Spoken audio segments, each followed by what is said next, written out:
오늘도 말씀과 기도로 하루를 시작하는 여러분에게 하나님께서 지혜와 능력을 더하셔서 하나님을 기쁘시게 하는 믿음의 한 날이 되시기를 주님의 이름으로 축원합니다. 선지자 예레미야는 여호와의 명령에 따라서 유다 왕 시드기야에게 바벨론 왕의 멍에를 너희가 목에 매라 선포했습니다. 이 말은 바벨론에게 항복하는 것만이 너희가 살 수 있는 길이라는 뜻입니다. 하나님께 불순종했던 유다에게 남아있는 회복과 구원의 유일한 길은 이제 너희 스스로의 모든 계획과 노력을 다 포기하고 오직 하나님께서 명하시는 그 뜻을 따르는 것뿐이라는 거예요. 그런데 그들을 향하신 하나님의 뜻이 무엇입니까? 심판이었어요. 그들을 향하신 하나님의 뜻이 심판이라는 거예요. 시드기야 왕은 바벨론을 통해 행하시는 하나님의 심판이라는 것을 깨닫고 그것을 받아들여야 했습니다. 아하, 하나님께서 우리를 이렇게 징계하시는구나. 그들의 불순종을 백성과 함께 고백하고 이제부터라도 하나님만을 의지해야 했어요. 그러나 스스로를 하나님의 거룩한 백성이라고 자부해왔던 유다였기에 믿지 않는 이들에게 항복한다는 것은 도저히 받아들일 수 없는 너무나도 수치스러운 것이었어요.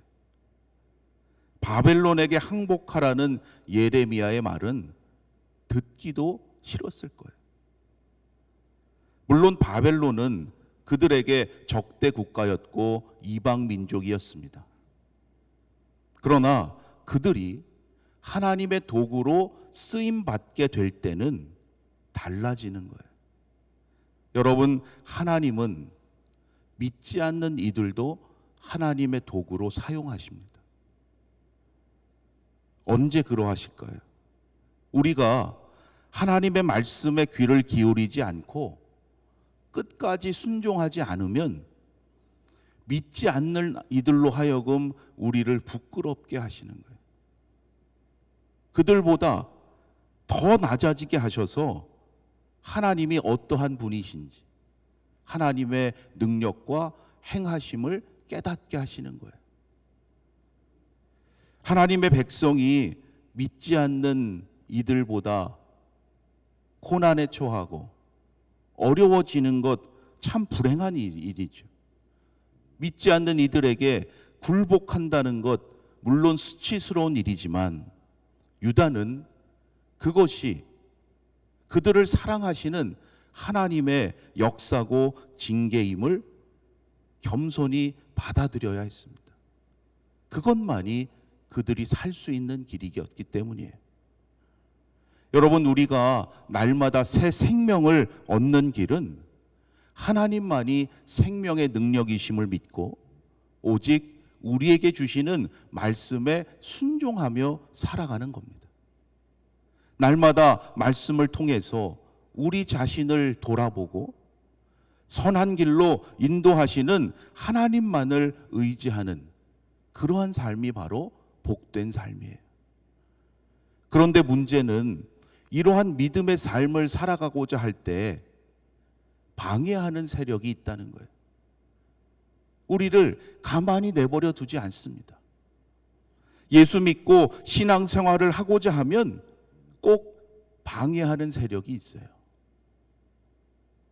예레미야의 선포를 들었던 시드기야 왕에게도 그 말씀에 순종하지 못하게 하는 방해하는 세력들이 있었어요. 그것이 문제인지를 깨닫지 못하도록 듣기에 좋은 말을 하는 거짓 선지자들이 그 주위에 많이 있었다는 거예요. 어떻게 하나님의 백성이 바벨론을 섬길 수 있느냐? 솔깃하지요. 불순종한 그들의 죄를 먼저 깨닫게 하기는커녕 당장 듣기에 좋은 말로 그들을 안심시키고 자기들의 이익을 추구하는 거짓 선지자들이었습니다. 여러분, 조심스러운 말씀이긴 하지만 여러분, 목사의 말이라고 무조건 하나님의 뜻이라고 단정해서는 안 돼요. 아무리 주님의 이름으로 말한다고 해도, 아무리 목회자의 권위로 전한다고 해도 그것이 다 진리라고 할 수는 없어요. 그러면 어떻게 알 수 있습니까? 대개 시간이 필요합니다. 진리와 거짓이 지금 당장 드러나지 않기 때문이에요. 그 말씀이 과연 누구를 위한 말씀인가? 믿음의 성도는 판단력과 분별력을 가져야 돼요. 성령께서 여러분에게 진리의 말씀을 깨닫을 수 있는 영적인 능력을 허락해 주시기를 간절히 소망합니다. 지금 당장 내가 듣기에 좋은 말씀만 여러분 따라가서는 안 돼요. 좋은 약이 입에는 쓰다고 하죠. 그러한 것처럼 진정 우리가 귀를 기울여야 하는 말씀은 무조건 달콤한 말씀이 아니에요. 때로 우리의 가슴을 치게 만드는 말씀입니다. 우리를 더욱 하나님 앞에 납작 엎드리게 하는 그러한 말씀에 귀를 기울여야 돼요. 거짓 선지자들은 성전 기구의 일부가 이미 바벨론으로 옮겨졌는데도 불구하고 그것은 별 문제가 아니라고 말합니다. 속히 다시 돌아오게 될 것이라고 자기 생각대로 사람들을 현혹시키고 계속해서 자기의 유익을 추구했어요.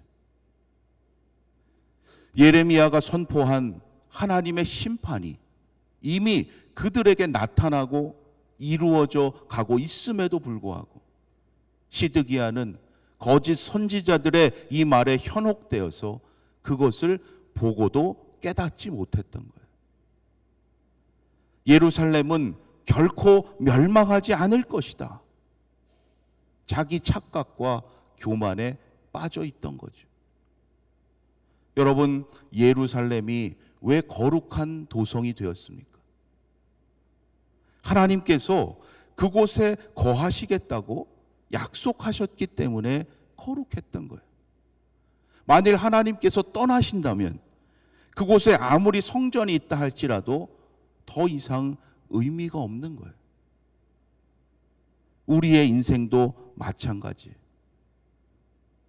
우리의 생각, 우리의 경험으로만 판단하고 결정해서는 안 됩니다. 우리의 소망은 오직 하나님께 있어야 함을 잊지 말아야 돼요. 하나님께만 우리의 소망을 두어야 합니다. 때로 우리가 그러하지 못하고 세상을 부러워하며 하나님께 불순종할 때 하나님은 우리를 징계하시고 심판하시는 거예요. 그러나 우리가 잊지 말아야 할 것은 그 징계와 심판은 영원한 멸망이 아니에요. 다시금 하나님을 하나님으로 인정하게 하시고 하나님께로 돌이키게 하시는 놀라운 사랑과 은총임을 기억하시기를 바랍니다. 지금 당장은 손해인 것 같고 내 인생에 더 이상 소망이 없는 것 같아 보일지라도 여러분, 우리를 사랑하시는 하나님의 사랑은 영원함을 다시금 고백할 수 있기를 바랍니다. 다시금 우리를 생명의 길로 인도하시는 하나님의 회복과 구원의 은총을 늘 사모하시면서 어떠한 상황에서도 진리의 말씀에 귀를 기울이고 하나님의 능력을 구하는 믿음의 삶이 되시기를 바랍니다. 오늘도 하나님께서 우리와 함께 하시고자 하십니다. 하나님을 구하는 자들에게 하늘의 지혜를 더하여 주시고 믿음의 능력을 더하여 주실 줄로 믿습니다. 육신의 연약함 가운데 있는 이들에게 하나님의 놀라운 치유하심의 은총을 더해 주실 줄로 믿습니다. 우리의 생명의 주인 되시는 하나님이심을 고백하고 어떠한 상황에서도 하나님을 찬양하고 하나님의 이름을 높이는 믿음의 한날이 되시기를 주님의 이름으로 축원합니다. 기도드리겠습니다. 언제나 우리를 사랑하시는 하나님, 오늘도 이 아침 하나님의 말씀을 통하여 진리의 말씀을 듣게 하시니 감사합니다. 오직 하나님께만 우리의 소망을 두는 믿음의 삶이 되게 하여 주시옵소서. 어떠한 상황 속에서도 하나님의 사랑과 은총을 깨닫게 하시고 놀라우신 하나님의 역사를 깨달아가는 거룩한 삶이 되게 하여 주시옵소서. 때로 하나님께 불순종할 때 우리를 징계하시고 심판하셔서 다시금 하나님께로 돌이키게 하심을 감사합니다. 지금 당장은 손해인 것 같고 망한 것 같지만 그것이 진정한 사랑이요 승리의 길임을 잊지 않게 하여 주시옵소서. 영원한 생명 주신 하나님께 날마다 감사하며 그에 합당한 믿음의 삶을 살아갈 수 있도록 성령께서 저희들을 인도하여 주시옵소서. 오늘도 저희들의 마음과 생각을 하나님께서 지켜주셔서 어떠한 상황 속에서도 하나님을 찬양하며 하나님의 뜻을 이루어가는 복된 삶이 되게 하여 주시옵소서. 오늘도 하나님 앞에 기도하는 가운데 하늘의 신령한 평화를 누리게 하시고 기쁨과 감사가 넘치는 복된 삶이 되게 하여 주시옵소서. 오늘도 우리의 기도가 필요한 이들을 위하여 중보할 때 하나님 그들의 삶 가운데 하나님의 손길을 체험하게 하시고 우리의 삶의 소망 되시는 하나님이심을 함께 고백하는 거룩한 역사가 있게 하여 주시옵소서. 오늘 하루의 모든 삶도 하나님께 의탁하옵고 우리 주 예수 그리스도의 이름으로 간절히 기도드립니다. 아멘.